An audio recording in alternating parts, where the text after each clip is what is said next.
Hello.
Hello.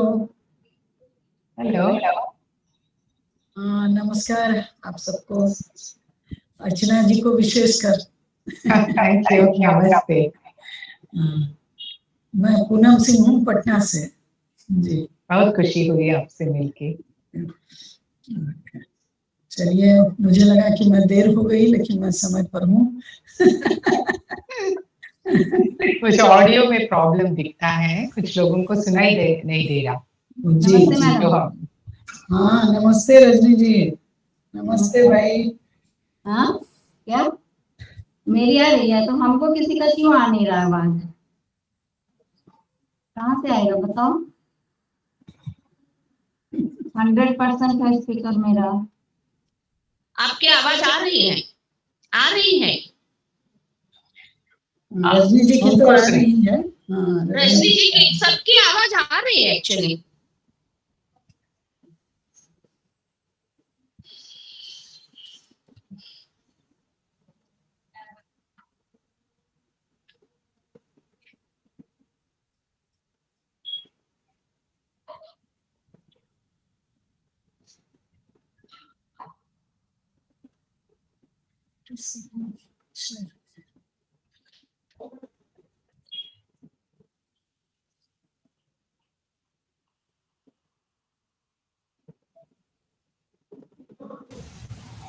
Hello, अभी आ रही है आवाज?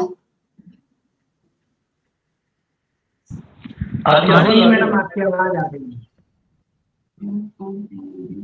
ठीक है मैम, बताएं अब कार्यक्रम को आगे बढ़ाया जाए, नहीं लेट होगा।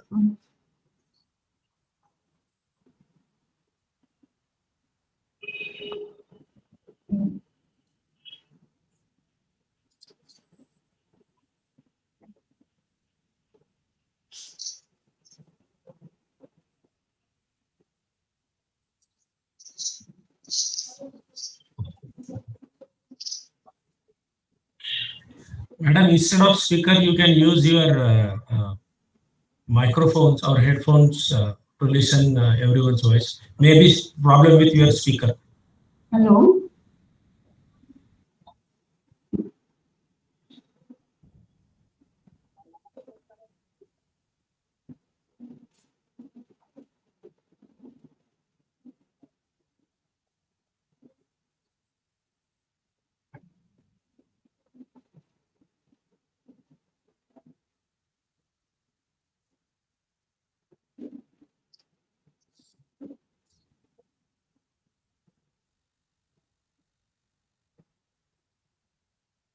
While Dr. Rajniti is getting her problem fixed, can you confirm if this is being streamed on YouTube? Because I have sent the YouTube link to all my subscribers.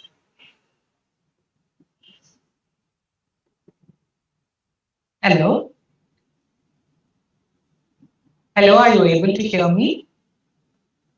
Yes, ma'am. Yes. Yeah. So I just wanted to confirm, you're streaming this on YouTube. You sent a link to the Dr. Rajni sent a YouTube link, and I shared it to all my subscribers. I just wanted to confirm if this is being streamed on YouTube. Ma'am group में डाल देता हूँ मैं WhatsApp group में link, YouTube link डाल दो। आ रही है आवाज अभी? हाँ मैम आपकी आवाज आ रही है। आप शुरू करते हैं। फोटो भी आ रहा है, ऑडियो भी आ रहा है। हाँ ठीक है, शुरू करो। नमस्कार सभी को। थोड़ी देर में मैम व्हाट्सएप ग्रुप पर मैं लिंक डाल दे रहा हूँ यूट्यूब का। ठीक है, अभी तो स्टार्ट कर दो, लेट हो रहा है, टाइम हो गया। जी मैम। ओके, मैं फोन से ही अभी कर लेती हूँ। Okay ma'am, thank you ma'am. ठीक है, शुरू करो। जी मैम। स्टडी सर्कल प्रोग्राम के अंतर्गत आज ये मूलजी जेठा महाविद्यालय और ICPR द्वारा प्रायोजित तीसरा लेक्चर आयोजित किया जा रहा है, जिस लेक्चर का विषय है क्वांटम फिजिक्स एंड अद्वैत वेदांता।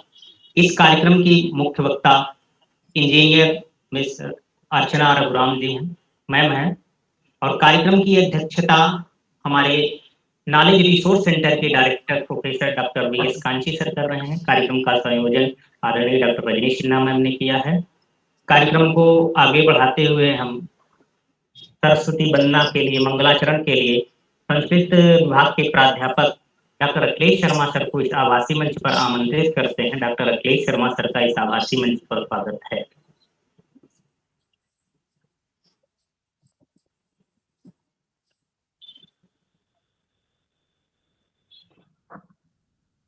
हरि ओम। भद्रं कर्णेभिः शृणुयाम देवाः, भद्रं पश्येमाक्षभिर्यजत्राः, स्थिरैरङ्गैस्तुष्टुवां स्वस्तनुभिर्व्यसेमहि देवहितं यदायुः। स्वस्ति पन्थामनुचरेमस्सु सूर्या चन्द्रमसाविव पुनर्ददता घ्नता जानता संगमे मही। ओम शांति शांति शांति।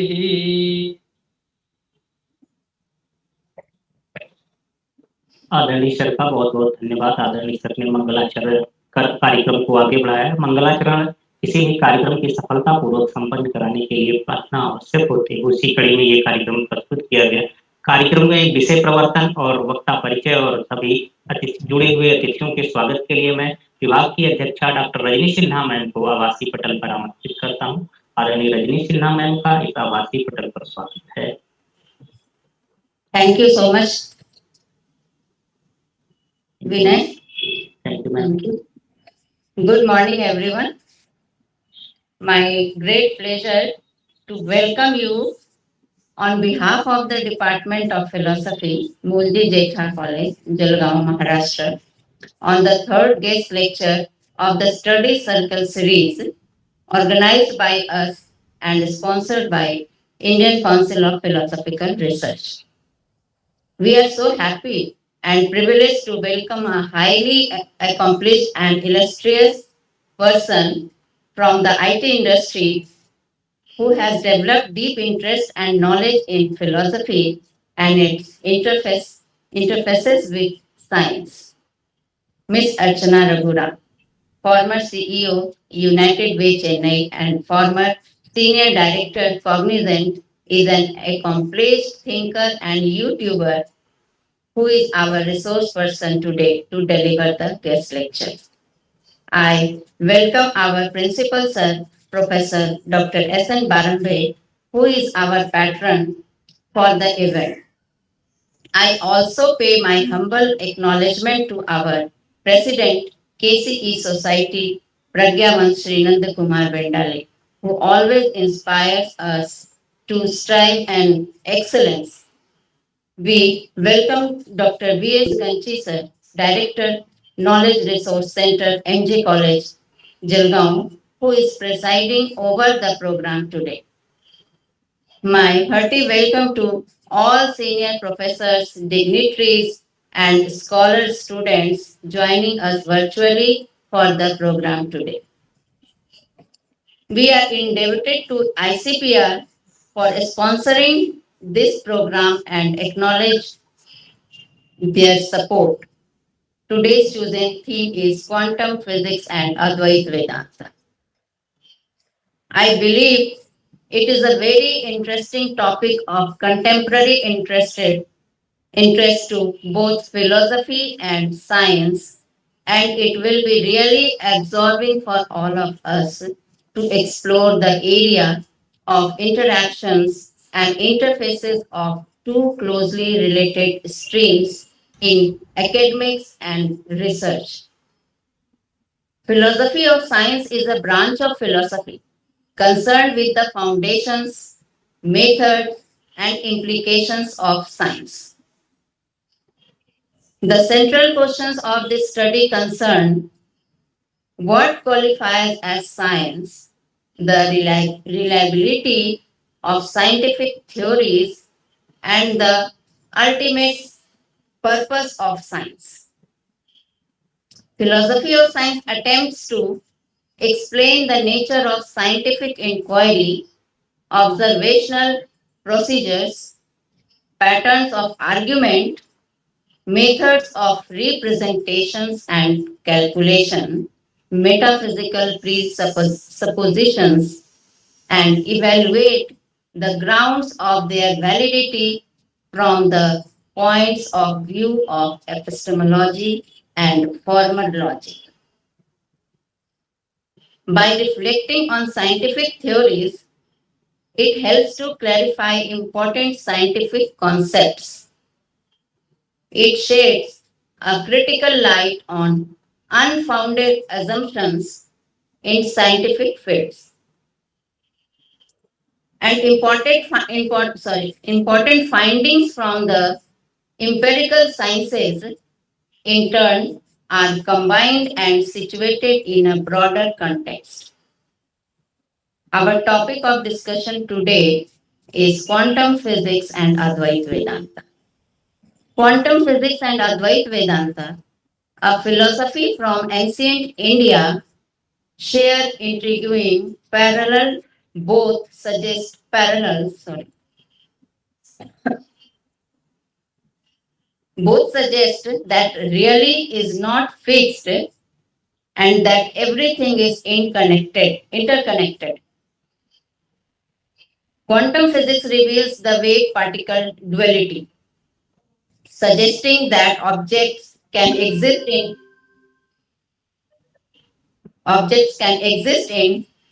multiple states simultaneously.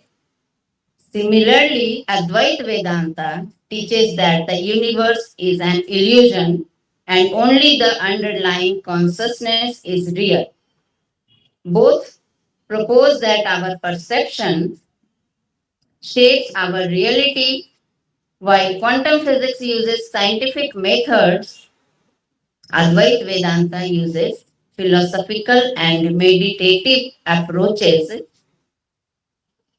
Despite their differences in language and context, these two systems of thought invite us to question the nature of reality and our place within it. The subject is very broad and interesting to study. Let us explore it with our eminent speaker today. We are eager to listen to Ms. Archana Raghuram's thought on the subject quantum physics and Advait Vedanta. Let us have a brief introduction of Ms. Archana Raghuram before her talk. She is a BA Computer Science graduate and rank holder from the University of Madras. She has completed an executive management program on sustainable business and corporate responsibility from Swedish Institute. She was one of the 25 people selected for sponsorship by the Swedish Institute from applicants all over India.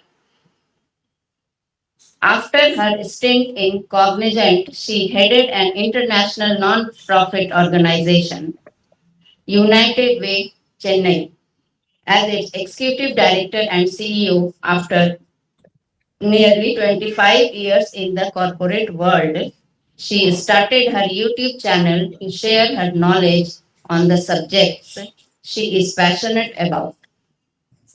She also writes articles on philosophy and life skills. She is a frequent contributor to the Life Positive magazine. Archana Raghuram runs a YouTube channel called Temples, Books and Science, where she shares her knowledge on Hindu philosophy and its intersection points with science. She also speaks about the art, architecture, the legends of our ancient temples, and books that are at the intersection of science and spirituality. Recently, her video on the Nobel Prize for Physics and its parallel to Advait Vedanta have got more than 3 lakh views. She was She has worn many hats. She was the global head of Cognizant's volunteering program, which grew to become the world's largest corporate volunteering program under her leadership. She won national and international recognition for his achievement. She was awarded the prestigious Forbes India Philanthropy Award in the Good Samaritan category by the Forbes India magazine. She was honored as one of the 100 most creative people in business by a leading US publication Fast Company. The Brew magazine recognized her as an outstanding woman achiever in her chosen field. She has spoken at TEDx Hindustan University, The Art of Volunteering. I invite her and welcome to deliver her talk on quantum physics and Advait Vedanta. Most welcome, madam. Thank you. Thank you. Thank you. Thank you so much for the introduction, Dr. Rajni.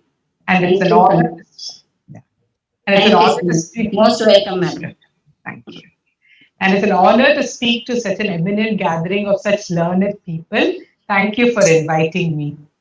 I would like to share a presentation. So we will begin with that first.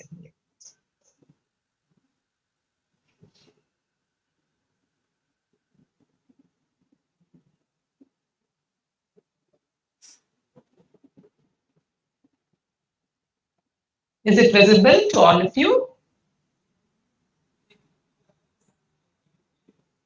Kindly confirm if Yes. Yes, yes. Yeah. Yes, madam. Okay. So let me get started. Visible. Yeah, thank you so much. Thanks a lot for confirming. See, quantum physics and Vedanta, it looks like very different subjects. I was all my life I've been interested in physics and Vedanta. From childhood, these are the two subjects which I've been very passionate about. Although I became an engineer more out of peer pressure, I would have loved to study only physics and Vedanta all my life. So, but as I was interested in these two subjects, one thing became clear to me. It would not be possible for these two subjects to meet at all, because physics dealt with the material world. It was like, it was all about matter and material world. And Vedanta was about consciousness, and they looked like totally. Yeah? बहुत देर तक नहीं करना ना, पहले वो काम कर लो. May I request the tech support to mute everybody else so that we can continue this uninterrupted? Would it be possible for the tech support to do that?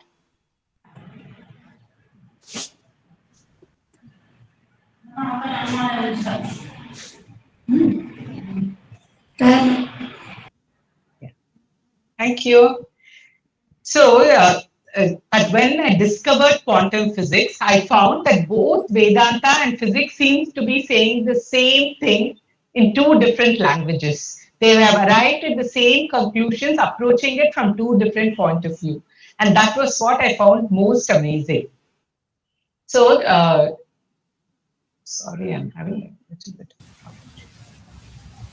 So first, I want to begin by telling about the Nobel Prize of Physics, last year's Nobel Prize for Physics. Now, Rajni ji mentioned that this video which I posted became viral. It has nearly crossed 500,000 views.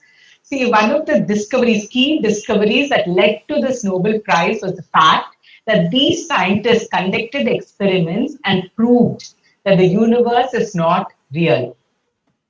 Let me repeat this. They proved that the universe is not real. And all of you are from the philosophy background, and for you this will definitely ring a bell, because this is what Vedanta has been telling all the while. At least the version of Vedanta I have learned, Advaita Vedanta, Shankaracharya's school of thought. This is one of the most important and frequently repeated statements. The world is nothing but Maya. It is Mithya. All the things which appears real to you is just an illusion. There is a very famous work by Shankaracharya called Maya Panchakam. The first verse goes like this: Nirupava Nitya Niranshaketya Khandai Mahishiti Sarva Vikalpanadi Shunye Gatayiti Jagai Disha Jiva Bhedam Agatata Gatanan Pratiyasi Maya. This whole world is, consciousness is undividable. It is undestructible. It is all pervading. It is without any divisions. But Maya, this power of illusion, makes us believe there is world, there is us, there is God. All these divisions it shows to us through its power of illusion. So this is what Advaita has always been claiming, that the world, the universe is just Maya. It's an illusion. Not only this, another important aspect of Advaita Vedanta is that the consciousness principle which creates the universe is only an observer. Sakshi Chaitanyam. Brahman is referred to as Sakshi Chaitanyam. It is an observer. It is the observing consciousness which brings the universe into existence. And these two fundamental tenets of Vedanta, now quantum physics also agrees that the world is not real and it is observers which bring the universe into existence.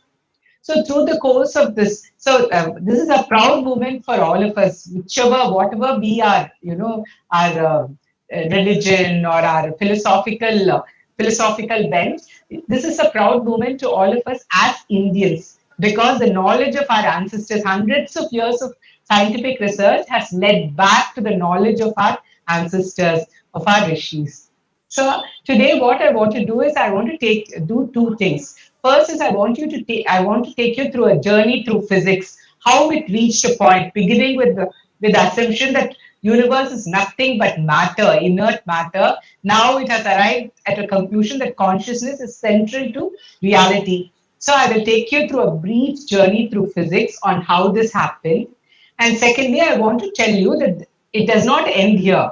We are not telling you this just to say, okay, this is something we should be proud of. Science has rediscovered what we already knew. While that may be an important aspect, the other important aspect is quantum physics now is grappling with many unanswered questions, because a lot of things that is coming out of quantum physics looks like paradoxes. So it is impossible to resolve what quantum physics is telling us and what the real world looks like. But Advaita Vedanta has the power to resolve these paradoxes. And I want to give you an example of one such paradox and how it can be resolved using Advaita Vedanta. So these are the two things I'm planning to do through the course of this presentation. So first, let me take you on the journey through physics. See, Isaac Newton was the father of modern physics.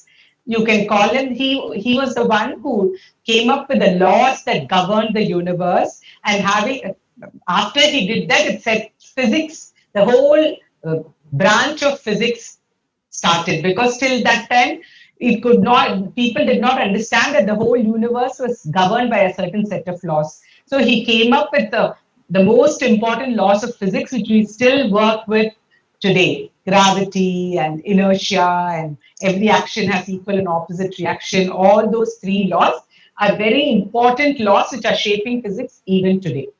But one of the most important assumption of Newton was that the universe is inert. Time and space and the universe are objective entities, mostly only made up of matter, and consciousness has no role to play in the functioning of the universe.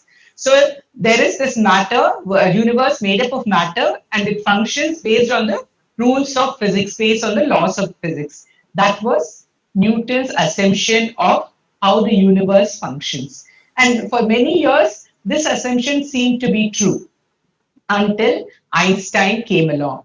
So what Einstein's theory did, it shook up the notion of an objective reality.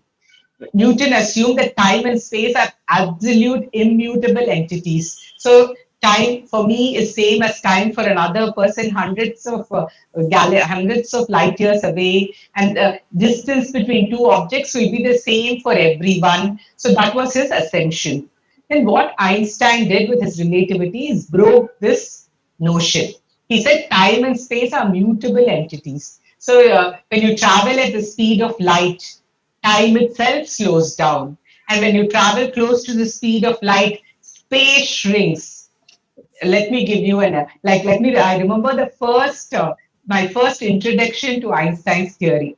There used to be a serial called Cosmos, a documentary called Cosmos, which was aired on Doordarshan when I was in my when I was 10 years old or something. So Carl Sagan, the person who did this documentary, he explains that the time shrinkage using the analogy of twins. You know, there are twin brothers sitting on the park bench, and one brother takes his bike and goes around at this close to the speed of light. He takes a ride for 5 minutes close to the speed of light.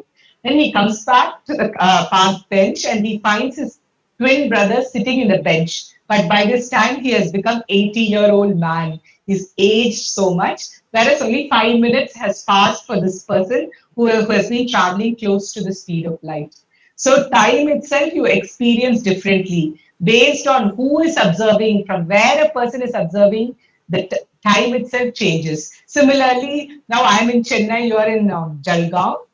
We can all agree on the distance between Chennai and Jalgaon. But if I'm traveling at close to the speed of light, that distance will be different. The distance for me will be different than the distance you measure. So the space itself shrinks when you move close to the speeds of light. So it kind of started breaking the notion. Einstein's theory broke the notion that there is an objective reality. When time and space itself is mutable, and the things which are so fundamental and so fixed in our mind, then what about the rest of the universe? Also, observers started taking center stage. So what time it is depends on where you're observing and who is observing. How much distance is there between two things also depends on who is observing and from where they are observing. So the vantage point of the observer became very important in physics. So that was the first breaking of Newton's view of the universe.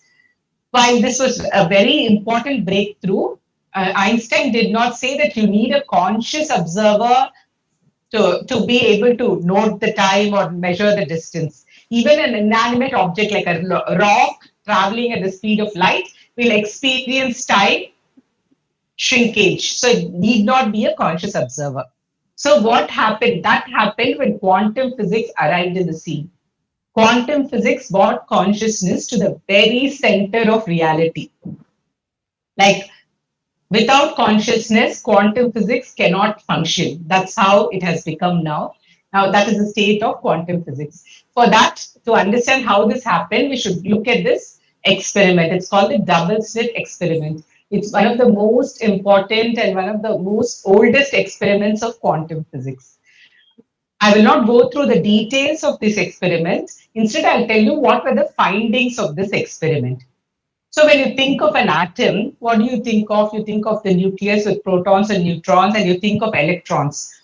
And all these particles, we think of them as having fixed size and shape, and you can locate them. They're moving around. Like, you almost visualize them like planets moving around the sun, right? Each of them electrons going in different orbits around the nucleus.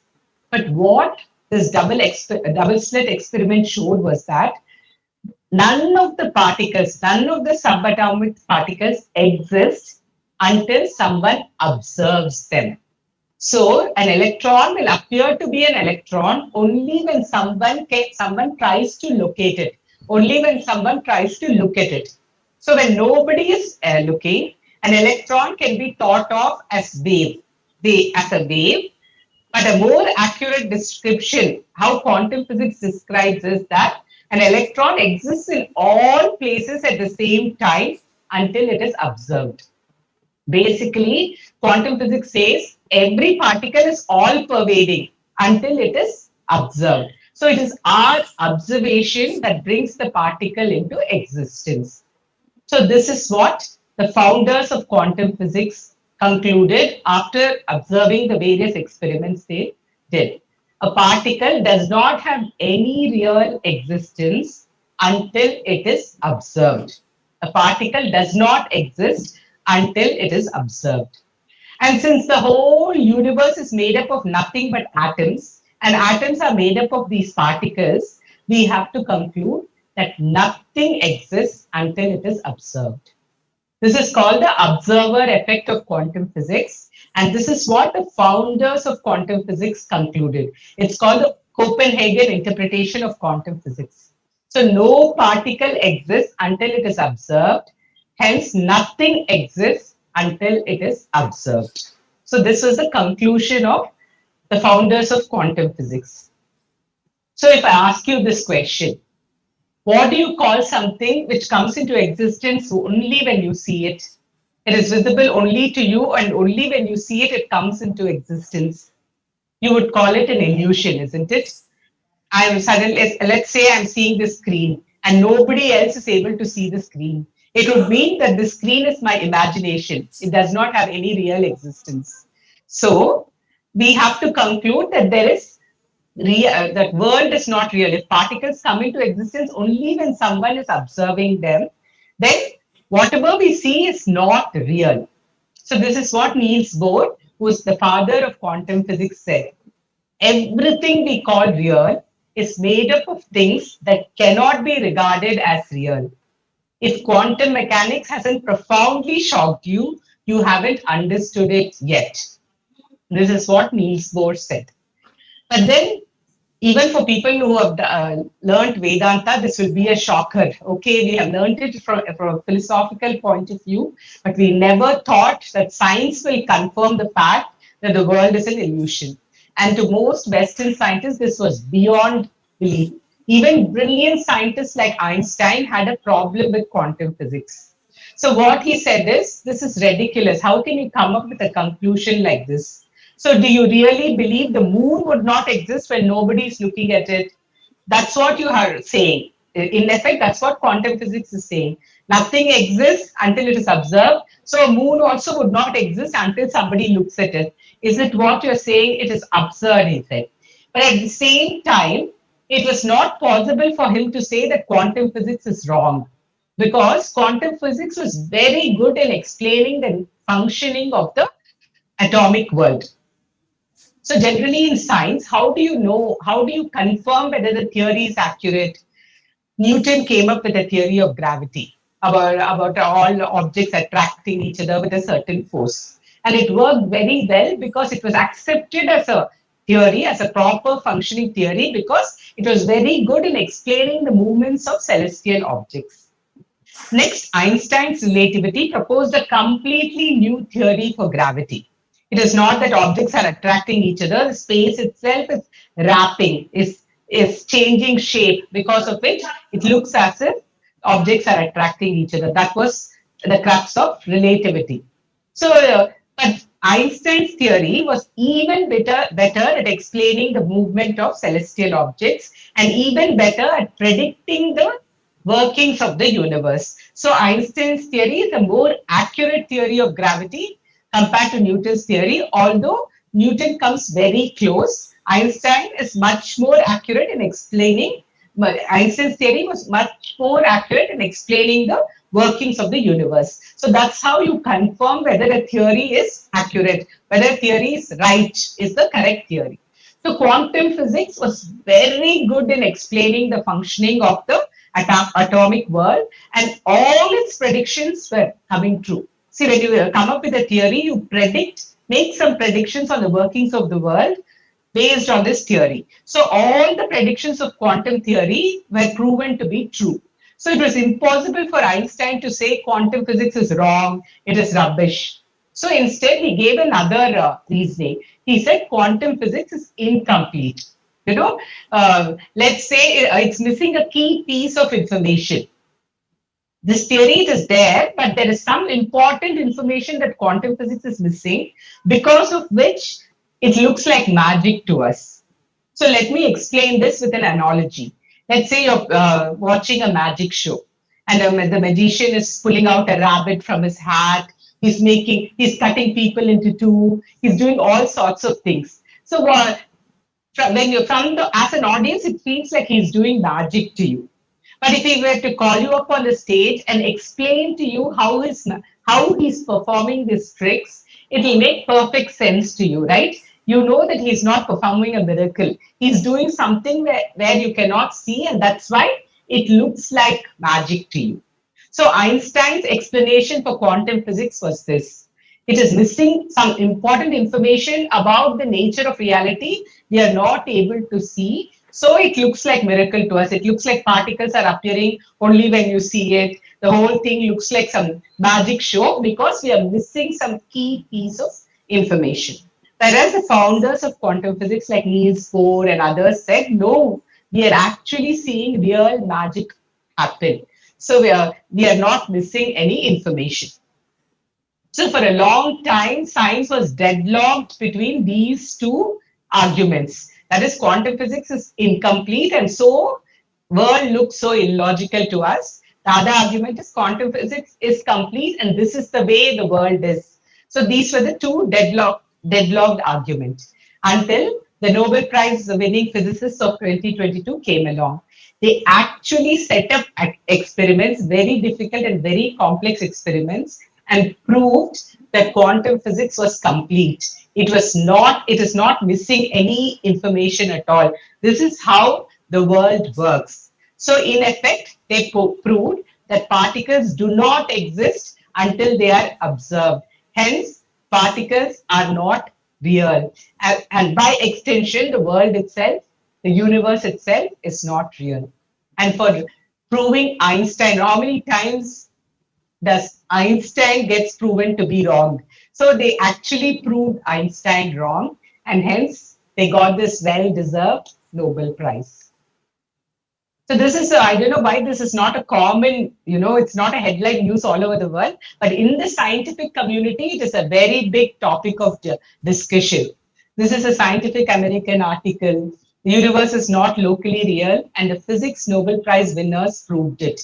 And all over the internet, you can find physics nerds and science nerds discussing it a lot. So this is not something which I'm showing you all this because I don't want you to think I'm making it up. They actually proved that the universe is not real. So now if you look at the fundamental principles of quantum physics and fundamental principles of Advaita Vedanta, they are a perfect match. Quantum physics says universe is not real. Advaita Vedanta says universe is an illusion. It's a mithya. It's not real. Quantum physics says reality itself is created by observers. It is observers which bring things into existence.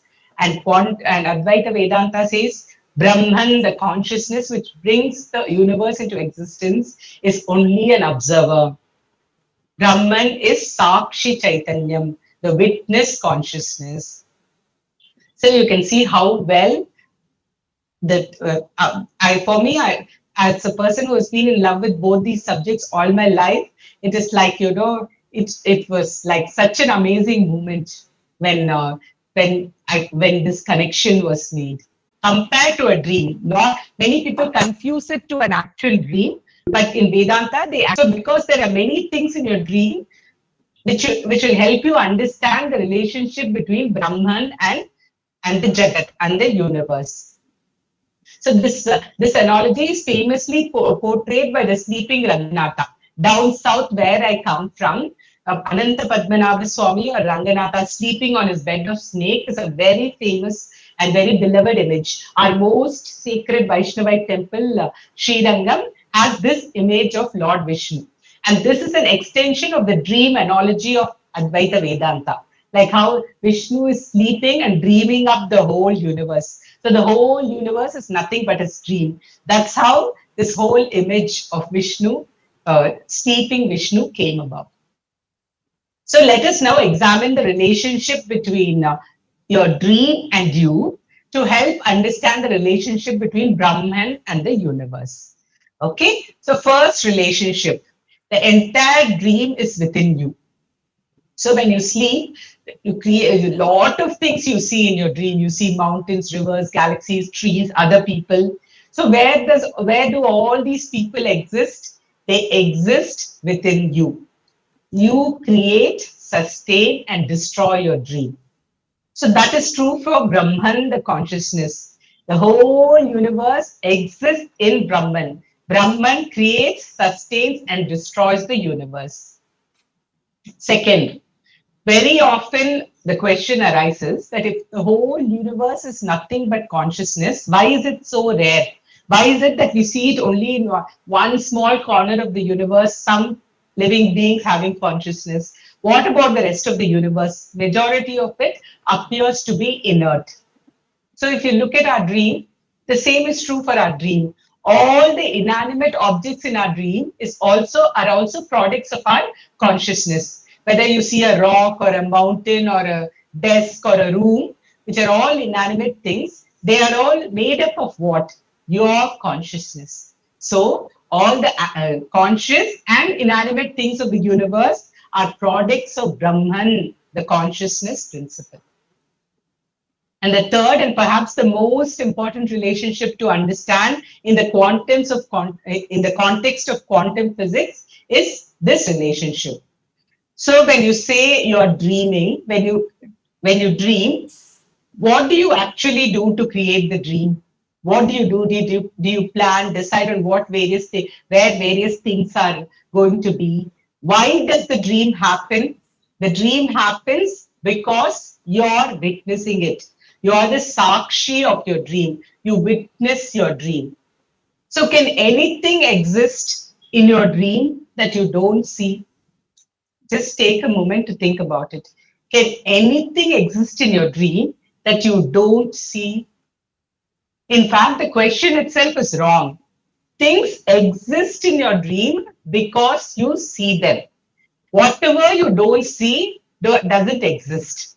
For example, let's say you have been dreaming and you dreamt of stars and galaxies and planets. Next minute, you're dreaming of meeting some friends in a hotel. So what happened to the stars and galaxies and planets?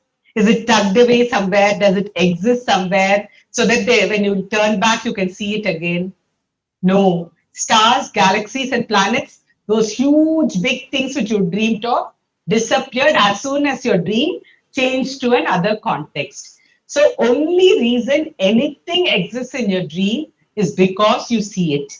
What you don't see does not exist at all. So that is true of the universe and Brahman too. The entire universe exists because Brahman, the consciousness, is witnessing it. What Brahman does not witness does not exist at all. So every little thing from the tiniest of ant to the largest of galaxies exists because consciousness, Brahman, the consciousness principle, is witnessing it. So that is why Brahman is called Sakshi Chaitanyam. Now, again, I want to reiterate how everything, both Vedanta and quantum physics, are a perfect match. Universe is unreal, observer creates the universe. So here I am. Sorry to interrupt you, madam. There is one question regarding this. Yeah, can we take the questions to the end? That's why I've kept it till in the half an hour. Yeah. Okay, yeah, okay. So I'm sure, I don't know what question he had, but I want to raise a question which will come up in all your minds. Okay, even if I accept that the whole universe is nothing but consciousness and Brahman, the consciousness, is creating the universe, how can a puny little person in a tiny little laboratory bring particles into existence? How can one person look at particle and bring it into existence. Even if I accept that the all-pervading consciousness brings universe into existence, how can individual human beings bring particles into existence by observing it? That is a question which may arise. And again, I want to say that this can be resolved using the highest teaching of Advaita Vedanta. So now let us get back to our dream analogy. If you look at your dream, let's say you're dreaming. There are objects in your dream. There are inanimate things in your dream. And there are also people in your dream, right?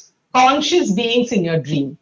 So now let's say you are in your dream. Imagine yourself, you are in your dream and you're seeing all these conscious people, all these living beings living their life, doing their things. They're all outside of you. In your dream, it looks like they're all outside of you. So where do they get their consciousness from? Where do all these other people, somebody is reading a book, somebody is dancing, somebody is chatting, somebody is crying, somebody is meditating. So how are all these people getting their consciousness? Have you, like for example, when you're sleeping, do you divide your consciousness between all the conscious beings in your dream? No. You are one undivided consciousness experiencing the dream world through every being in your dream. Your individual being, an individual can bring particles into existence, and Brahman can bring the universe into existence. So now, let me give you an analogy just to explain this better. Now, when you, sorry, I am hearing something. Can I continue? Continue, madam. Okay. Okay.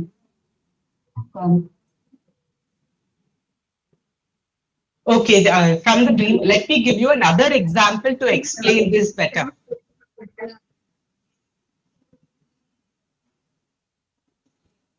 So now when you look, let's take the example of space. So very often, one of the closest thing you can think of in the real world, which is analogous to Brahman, is space. Because it pervades everything, it contains everything, but it's untouched by anything which it contains. So now you tell me, can you divide space? So if you, let's say I've built a house, have I divided the space? Space is undivided. I've built a wall and created an illusion of, okay, this is my space and this space is different from the outside space. Space has remained unchanged. Your walls are creating an illusion that this is something different from the rest of this space. That is the relationship between individual consciousness and consciousness and all-pervading consciousness. Just because it is confined within a body, it is not separated or part of or divided from the all-pervading consciousness. So that's what Advaita Vedanta means when it says you are Brahman. It doesn't mean this body, mind with its limited faculties, but the consciousness that animates you is the very same consciousness that pervades the entire universe. So that is why I feel Advaita Vedanta can resolve several such paradoxes of quantum physics if both of them can reach a meeting point and understand each other's point of view. So that's it from me. I have elaborated on most of what I've said today through several of my videos on my YouTube channel. If you're interested, you can watch these two playlists, FAQ on quantum physics and Vedanta and Science and God. So that's it. Thank you.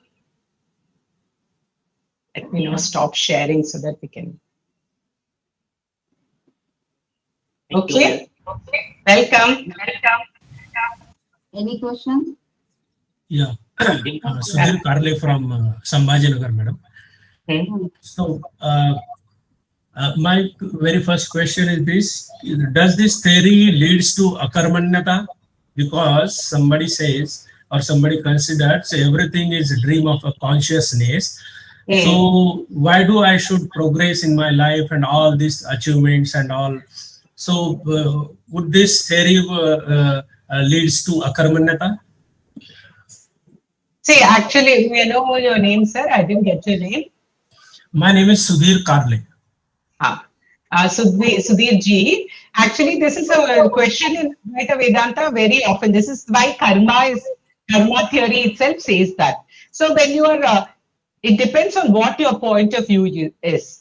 If you are able to identify yourself with that all-pervading Brahman, then no karmas will affect you. But for most of us, in theory, even if we understand it, we are bound by, we still identify with this body and mind. So it's like being in a virtual reality. Let me give you an example, Sudhir ji. If you're in a virtual reality world, you're bound by the rules of the virtual reality world. So you're taking an avatar in your virtual reality. So if you're going to be attacked by a lion, you will be hurt and you will feel pain only. So as long as you're identified with this body and mind, you are identified with the rules of this virtual world, with this illusionary world. This illusionary world, this world of Maya, has a certain set of rules. One of the rules, laws of this virtual world is law of karma.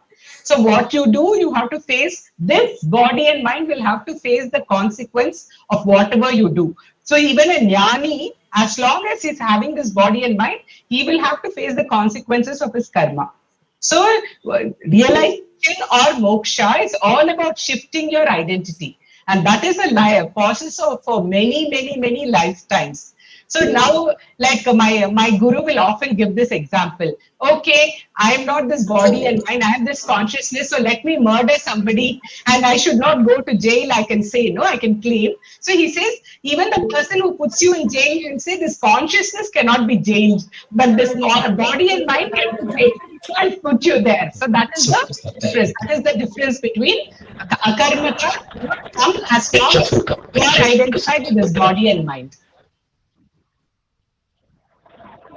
Ji ma'am, Hello, ma'am. Sir का एक प्रश्न है. Got it, ma'am. Thank you so much. Thank you. Alok Tandon sir का प्रश्न है. Hello, ma'am. Yes, multiple people are speaking. If somebody can... के बाद आपका ले लिया जाएगा प्रश्न. ममता जी, आप भी थोड़ा समय दीजिए. आलोक टंडन सर का प्रश्न है. Okay, thank Alok you. Tandon sir से मैं. Okay, thank you sir. My question is, first of all, I want to comment that this reading of quantum physics is not the popular reading of quantum physics among scientists. It is the Advait Vedanta's reading of quantum physics. One. Number two, the question is, if the particle comes into existence only by observing it, why particle only? Why the word only? Why not the vacuum? If there is nothing, consciousness cannot see anything. Consciousness can see and observe anything only when it exists. So, to say that particle is illusion and it comes into existence only by observation by the consciousness, I think is totally wrong. And the whole understanding of all pervading consciousness in the universe as well as in the human being is also not scientifically correct. Because after death, there is no evidence of some consciousness remaining in human body.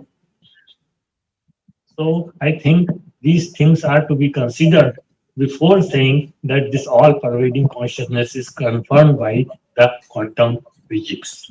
Thank you. Okay, so this thing was all-pervading consciousness is confirmed by by quantum physics was not my claim. My claim was not my claim. The founders of quantum physics said that particles do not exist until it is observed. It is not my interpretation of quantum physics. Copenhagen interpretation of quantum physics is still the most common and the most noted, well-known interpretation of quantum physics, sir.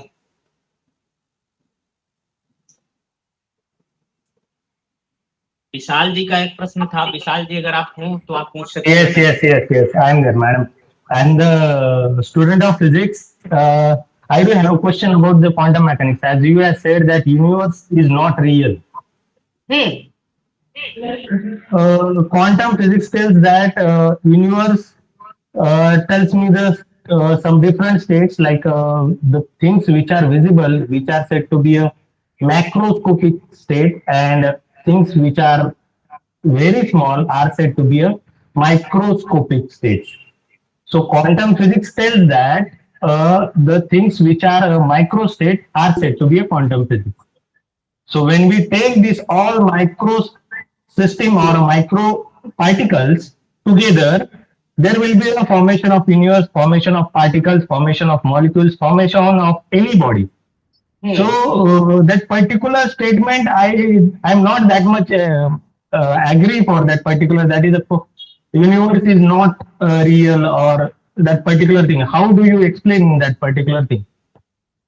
Okay, according to physics, no, it defines that for anything to be considered real, it has to have two attributes. First is called the principle of locality, and second is called the principle of reality. So principle of locality means that when any object can change only when it's touched by something else. Like if you want to break something, a force has to act on it to break. So if you have to, like, let's say, if you have to like push something, you have to use a force to change it. So only when something touches another thing, only then it can influence it or change it. That is called the principle of locality. And since nothing can travel faster than the speed of light, no two things can influence each other faster than the speed of light. So that is the first principle called principle of locality. Now, quantum physics has proven that that is not true. There are particles called entangled particles, which show that instantly, like particles which are separated by billions of light years can instantly change each other's state because of without breaking the law of time travel. Like there is the principles of locality is broken at particle level. That is one. And second is principle of realism. So what is the principle of realism? Something cannot exist. Things should have objective existence. So if 4 or 5 people should look at the same thing and be able to agree on its properties, right? That is called principle of realism. But at a particle level, that too is not true, because it is only when you observe particle comes into existence. Since at a particle level, both the principle of localism and realism are not true, we say that particles are not real. And by extension, because the universe is made up of only particles, universe is not real. So this is again not my statement. This is what physicists, please read up about the Nobel Prize winning physicists of 2022. And secondly, what you claimed about particles, only at a micro level, you see these particles coming into existence. Even recently, last month, there was a paper about how at a crystal level, even at macro levels, you are seeing quantum effects. A paper was published recently on Schrödinger effect being observed on crystals also, which are not micro, not atomic particle level, but few grams of matter. So adding to that, one more thing, that right now we are turning toward a quantum computing. Correct. And we are not saying that it is real.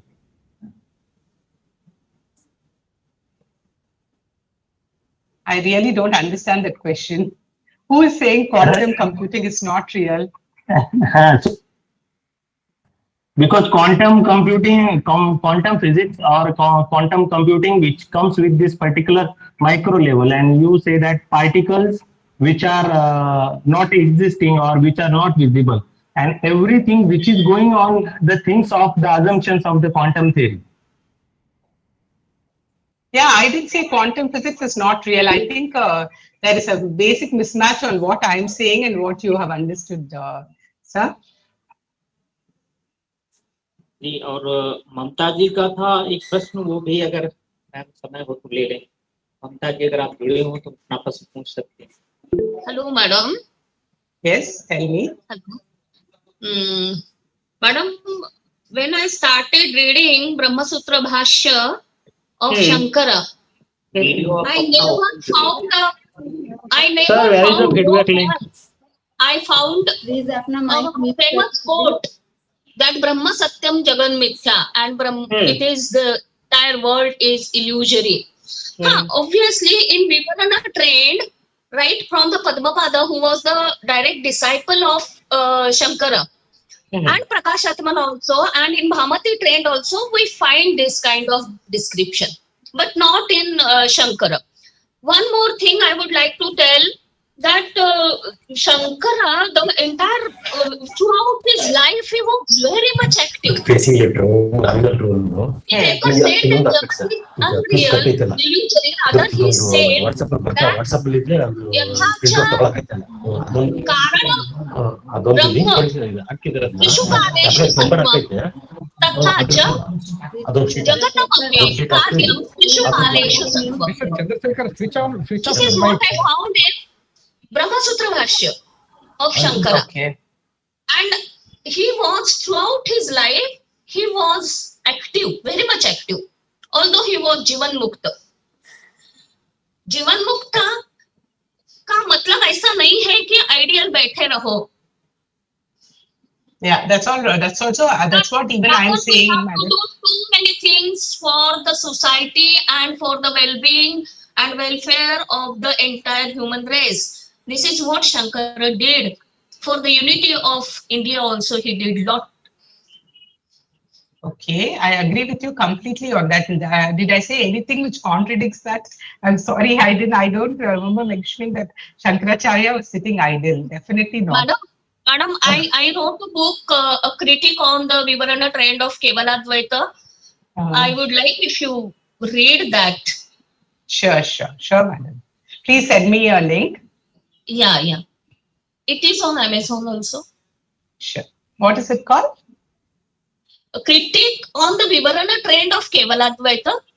Okay. There I covered Shankara also, little bit Vachaspati also, but Padmapada and Prakashatman, the entire Panchapadika and Panchapadika Vivarana. Yeah.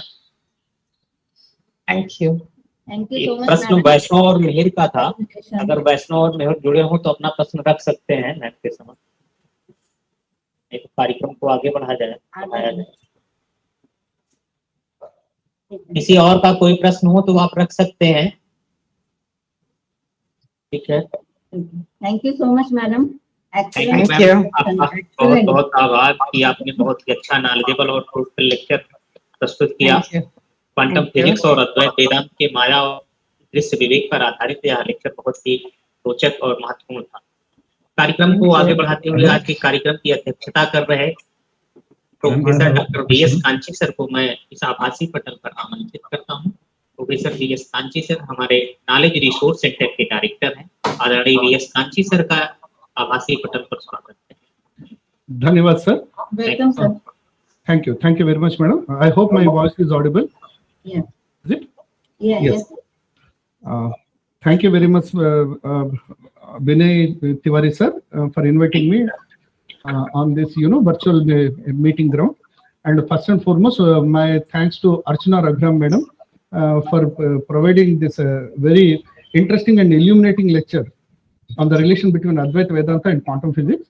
At the outset, I would also like to express my gratitude to Dr. Rajni Sinha madam, who has invited me to preside over this particular program.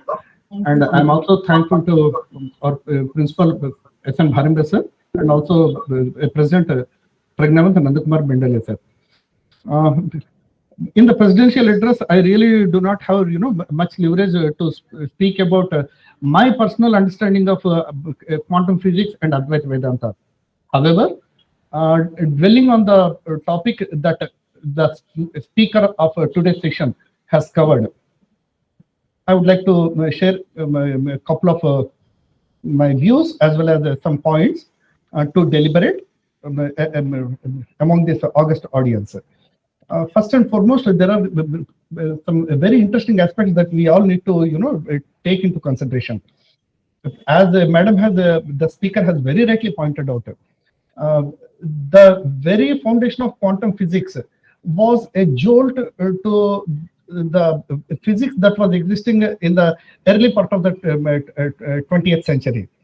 Because as the Niels Bohr has rightly pointed out, and even the Erwin Schrödinger, who is a famous cat experimenter, as you can see, they said that it's really very difficult to conceive and understand the moot points of quantum physics, and at the same time agree to the the physical world that is propounded by the Newtonian physics, or maybe the Euclidean physics, or maybe the theory of relativity as was conceived by Albert Einstein. Albert Einstein was not really very comfortable as far as admitting the principles of quantum physics was concerned. Fortunately or unfortunately, throughout his life, he batted against the foundations of quantum physics, and he always wanted to show to the world that though quantum physics seems to be real in all its probabilities, somehow there is some missing link, some very important missing link that makes it a pseudoscience. However, for various reasons, it was more or less a kind of a defeat of Albert Einstein and the success of the quantum physics, which led to the present day even quantum computing also. There are a couple of things that I would like to point out at this precise juncture. First and foremost is Niels Bohr, who was one of the founding personalities for the quantum physics. He used to say, with reference to the Upanishads of India, that whenever he feels like questioning the existence and questioning the very nature of this universe, he turns to the Upanishad wisdom, though he turns to the Upanishadic literature of India. That's what he would always used to argue. And the famous double slit experiment that Madam has covered during her presentation is that is the groundbreaking experiment in the realm of physics. It has proven that at least in the subatomic realm, the particle. Will you please switch off your mic, baby Sumangala madam? Please, baby Sumangala madam. Yes, thank you. So the point is, the double slit experiment has proven that at least in the subatomic realm, there is no certainty in terms of whether a particle does really has a physical, demarcated existence, which she has very rightly pointed out as a locality, or does it function as a wave?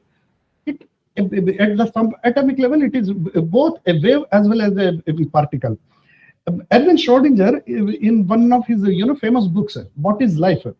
He says that the subatomic realm is both a wave like those in the sea, and it's also a particle like the sand on the beach. I'm quoting from his famous book, What is Life? And he says the unity and continuity of Vedanta are reflected in the unity and continuity of the wave mechanics. This is entirely consistent with the Vedanta concept of all in one. These are the words of Erwin Schrödinger, who propounded that famous cat experiment. Whether that cat which is hidden in that particular box, does it exist when nobody is observing it? This is very important. But at this point of time, I would like to bring to the notice of everybody this very important aspect. If I am not observing, does the world vanish? The answer is, in the beginning, the philosophers, particularly the 17th century philosopher, who is that person? The British philosopher.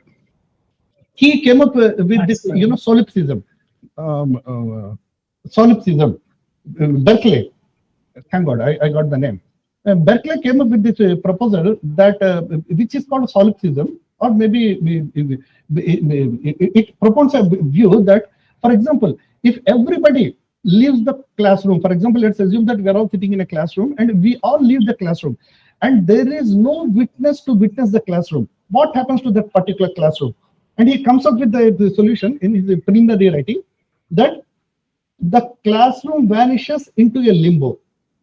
And when somebody enters into the classroom again, suddenly from the limbo, it re-manifests into the physical classroom. But that was not really very satisfactory, even to Berkeley as well. And because, for example, if we are not observing all corners of the universe, there is no conscious being observing the various corners of the universe. So there should be, they should not be, physically existing. And if they are not really physically existing, there should be no change. But we do observe, we have this practical experience that even though we do not observe, there is a change in the universe, or in those parts of the universe which we are not observing. So how is a change possible when it does not exist? So there came with this absolute idealism. This is very important, at least in the philosophical realms, that moving from the solipsism to absolute idealism, they came with this conclusion that though the individual subjective consciousness is not witnessing the universe per se at any precise moment, it is possible that there is this immanent universal consciousness that is observing the universe.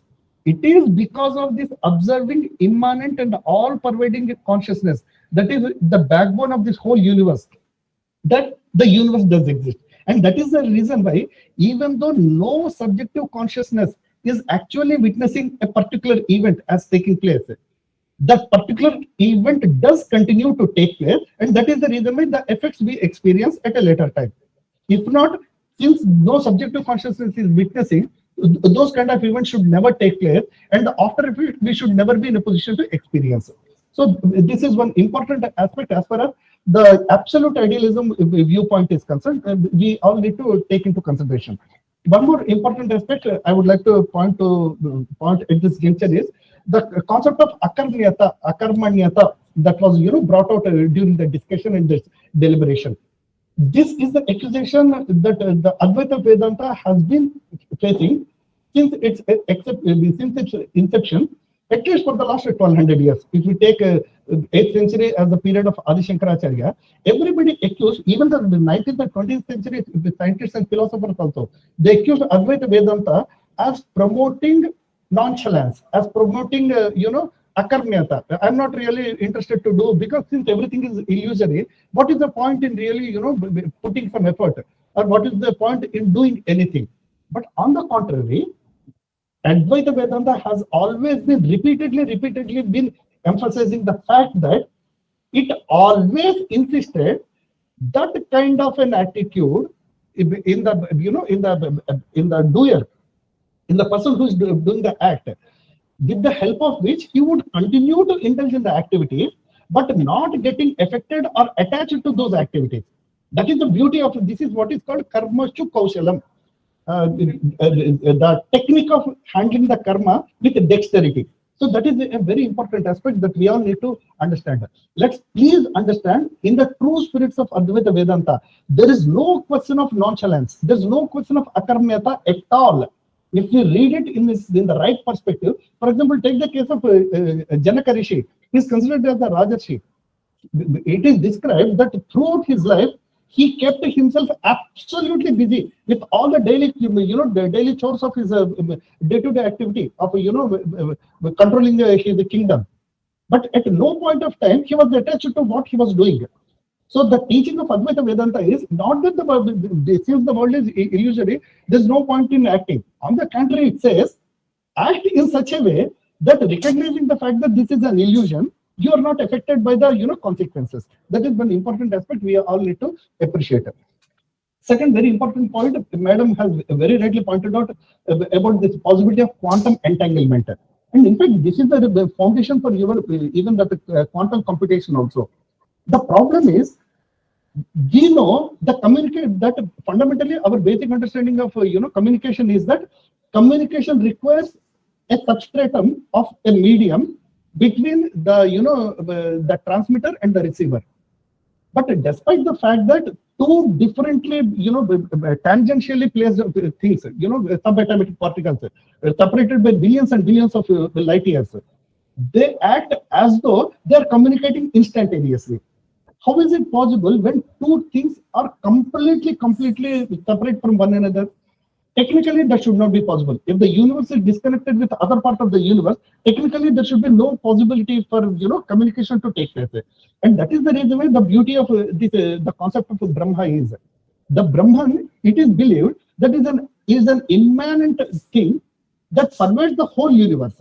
And because it acts as a substratum, that the whole universe exists, and because there is an immanent being, which is Brahman, which is present across the universe, that the communication is instantaneous and is possible from one nook and corner of the universe to the other nook and corner of the universe. That is another important aspect I wanted to bring to the notice of all of us. One more point, Professor Alok Tandon has pointed out that the consciousness ceases to exist. The consciousness ceases to exist once the person dies. And so there's no point in arguing that the consciousness is, immanent across the universe. But Alok sir, I would like to bring to your notice this very important work by Dr. Sam Parnia. I repeat, Dr. Sam Parnia. The book is titled The Lazarus Effect.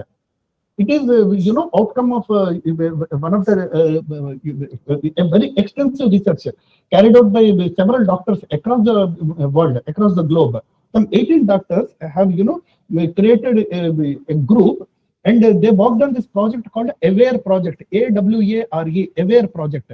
I request everybody to please take a little bit of their precious time and try to read The Lazarus Effect, which is pure science about the possibility of existence of consciousness beyond death.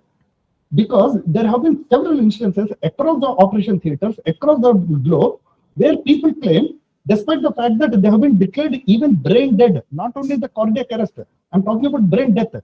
Despite the fact that they have been declared brain dead, even after 45 minutes, they have been resuscitated, they have been brought back to the life, and then when they wake up, they precisely describe point by point all that happened during those 40 minutes of their physical, inactivity or death. It should not be possible if the consciousness does not really survive the death. So then these people came up with this project, what is known as Aware Project. And of course, though the findings are not absolutely conclusive, but they point to the fact that yes, consciousness does survive the physical death of this human body. So I request everybody to read this very important aspect. And Madam has, given this very beautiful example of, the similarity between the sleeping experiences or the dream experiences vis-a-vis this universe. And that is the reason why the Dakshinamurti Stotra of, Adi Shankaracharya, Vishwam Darpana Drishyamana Nagari Tulyam Nijantargatam, all those 10 verses, they are masterpiece works. And even the Mandukya Upanishad, the Karika of Gaudapadacharya, it also brings to the fore the very beautiful aspect that the best description of this physical universe is that it is akin to the dream experiences of the subjective consciousness. So it is exactly this. It can be correlated with the dream experiences, and it's a very beautiful and elaborate topic. So I would not like to get into those details. One very important aspect is that Roger Penrose, we all know the great scientist and mathematician Roger Penrose. He joined hands with Stuart Hameroff. He is an anesthetist, in one of the hospitals, famous hospitals in US. They came up with this very interesting, a theory called ARCH-OR. I request everybody who is interested in the consciousness and its relation to its survival beyond death and it being the source of the whole universe. For this interesting paper on by Roger Penrose as well as Stuart Hameroff, they titled ARCH-OR. ARCH-OR is a acronym or the shortened version of orchestrated objective reduction. They say that inside our cells, tiny quantum movements, they make up the working of the minds. So it is the quantum physics which is capable of explaining all the activities of the human mind. That's what their argument is. So quantum physics is compatible to psychology. Quantum physics is compatible to cognitive neuroscience. That is what this paper actually points out to. Now concluding, I should not be speaking more than the time of the actual speaker. I know my limitations.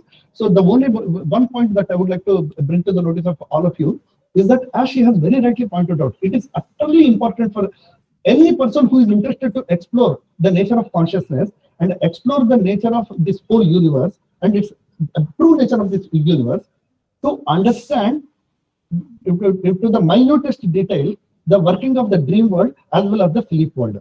And as Rajni Sinha madam already knows, one of my books titled The Sleeping to Dream, Dreaming to Wake Up explores exhaustively on the nature of this, dream consciousness and the, deep sleep states and its relation to the, objective world.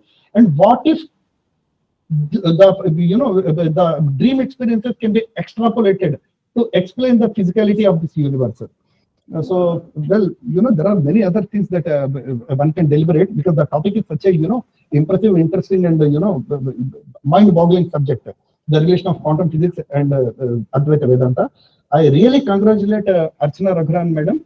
In fact, it was me who found her, one of her lectures on the YouTube, and I was greatly delighted to know that, yes, there are people who are really seriously working on this beautiful realm of, confluence of quantum physics and Advaita Vedanta.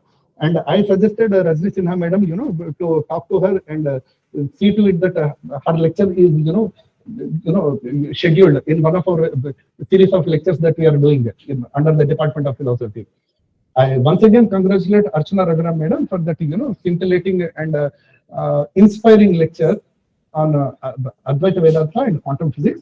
There are many other areas. Obviously, the speaker also wanted to share with all of us, but due to paucity of time, and there are practical constraints when you're on this virtual world or on this virtual platform. There are several practical difficulties and constraints that will stop a speaker from expressing out all that he or she has in her or his mind. So kudos, congratulations, Archana Raghuram madam. You certainly lived up to my expectations and much beyond also. We really look forward to inviting you again and again, to deliver these kind of motivating and scintillating lectures to our audience.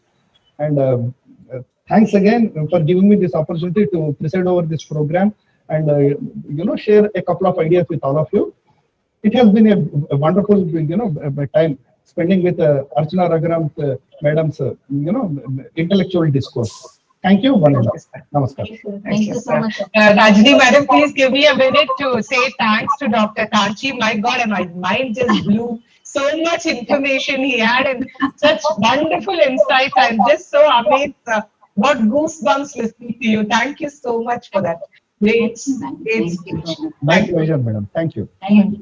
Thank you sir. आपका सहयोग, आशीर्वाद हम सभी को, पूरे department को मिलता रहता है। अध्यापन से लेकर कार्यक्रमों तक में आपका पूरा सहयोग मिलता है, आशीर्वाद मिलता है, जिसकी वजह से ये कार्यक्रम हम लोग आसानी से संपन्न करा पाते हैं। कार्यक्रम को आगे बढ़ाते हुए धन्यवाद ज्ञापन की कड़ी में हम पहुंचने वाले हैं। तो संस्कृत विभाग के प्राध्यापक डॉक्टर अद्वैत शर्मा सर को मैं इस आभासी मंच पर आमंत्रित करता हूँ। वह हमारे अतिथियों कार्यक्रम की अध्यक्षता कर रहे और विशिष्ट अतिथि जुड़े हुए सभी सदस्यों का स्वागत करने और धन्यवाद ज्ञापन करने आदरणीय अद्वैत शर्मा सर का आभासी मंच पर स्वागत। धन्यवाद आदरणीय तिवारी सर।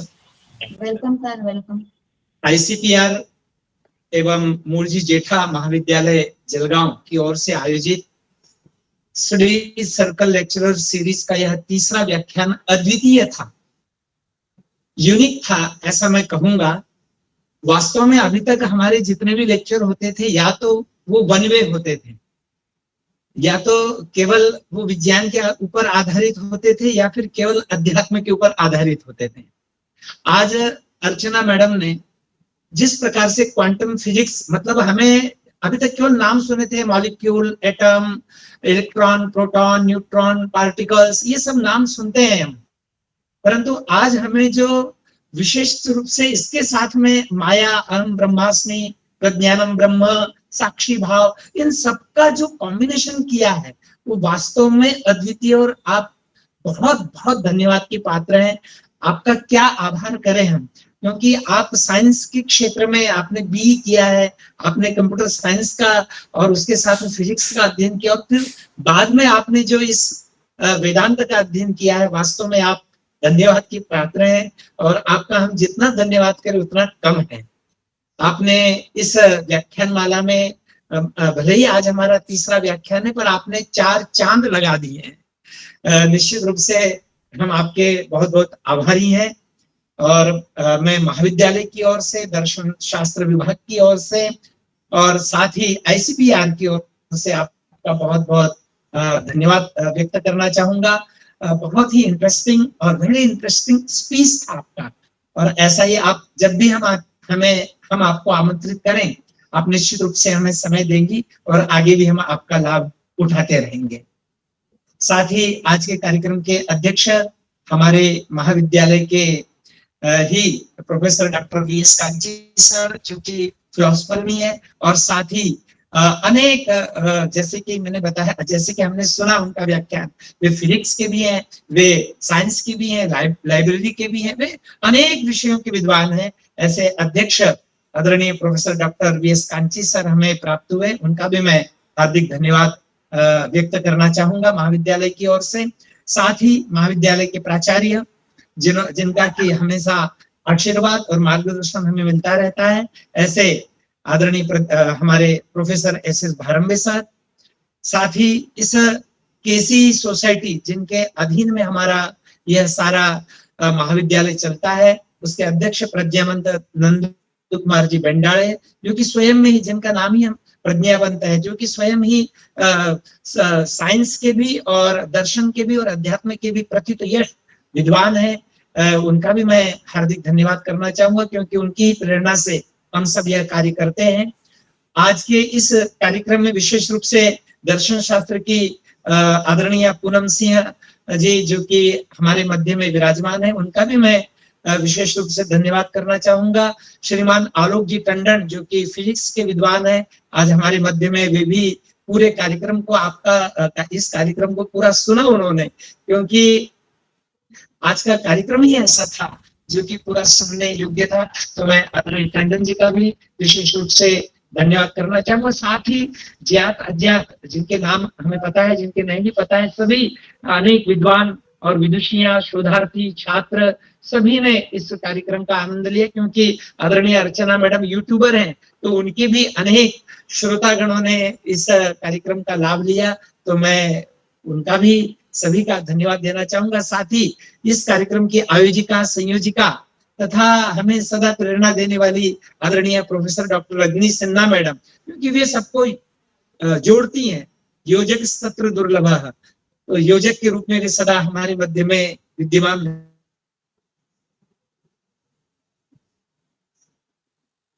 रहती है। और मैं उनसे भी कहूंगा निश्चित रूप से कहना, नई नई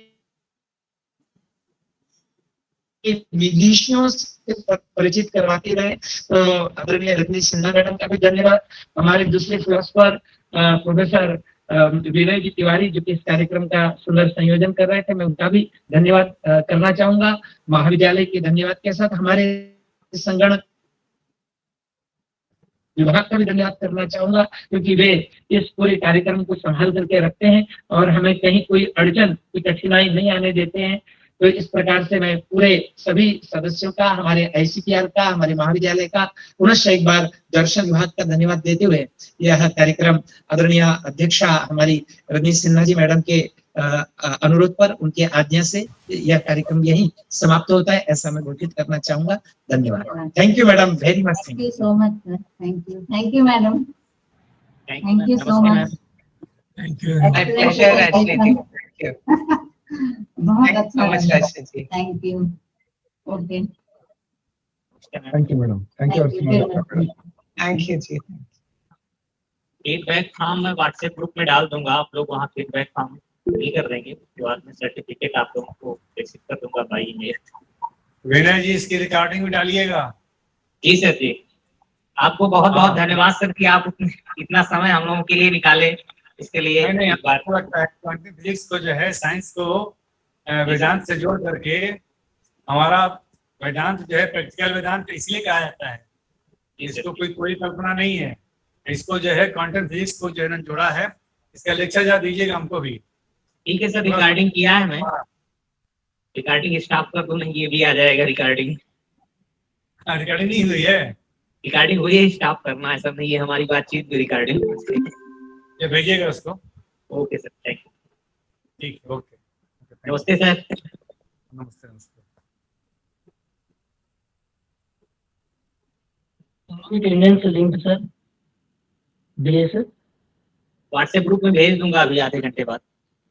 okay sir, okay. Sir please WhatsApp group का लिंक शेयर कर सकते हैं आप चैट में? हाँ मैम, लाइन पर रहिए, थोड़ी देर में जी जी सर।